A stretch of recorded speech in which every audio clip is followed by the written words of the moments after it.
Hi friends, ముందుగా అందరికీ happy Vinayaka Chavithi. ఈ వినాయక చవితి నుండి అయితే అందరికీ మంచి జరగాలని చెప్పేసి కోరుకుంటున్నాను అనమాట.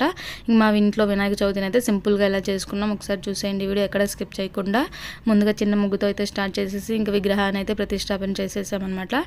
అండ్ 5 రకాల పళ్ళు, 5 రకాల పువ్వులు, అండ్ 21 కుడుములు, 21 లడ్డూలు ఇలా అయితే చేసి సింపుల్గా చేసేసామన్నమాట. అండ్ ఇంక వంట విషయానికి వస్తే కుడుములు అండ్ మిర్చి బజ్జీ, ఓలిగా అండ్ వడియాలు, గీ అండ్ వంకాయ కర్రీ, సాంబారు, ఇంకా పులిహోర, వైట్ రైస్ అంతేనండి. అందరి ఇంట్లో చేసుకునేది మా ఇంట్లో కూడా చేసామన్నమాట. ఇంక వెరైటీగా అయితే ఏం లేదు.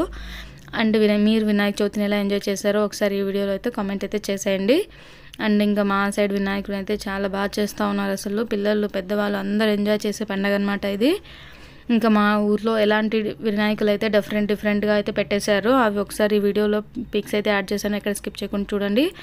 అండ్ మా బుడ్డోడు అయితే ఫుల్ ఎంజాయ్ చేస్తూ ఉన్నాడు. అండ్ ఇక్కడైతే కసాపురంలో ఉండే ఆంజనేయ స్వామి రూపంలో పెట్టారనమాట విగ్రహాన్ని. అండ్ ఇంకా కృష్ణుడు అవతారంలో ఉన్నాడు. ఇంకా మిర్రర్ గణేష, ఇంకా శివుడు గణేష ఇలా మొత్తం అన్నీ పెట్టారనమాట. ఇలాంటి వీడియోస్ కనుక నచ్చినట్లయితే లైక్ చేయండి, షేర్ చేయండి, సబ్స్క్రైబ్ చేసుకోండి. Thank you for watching.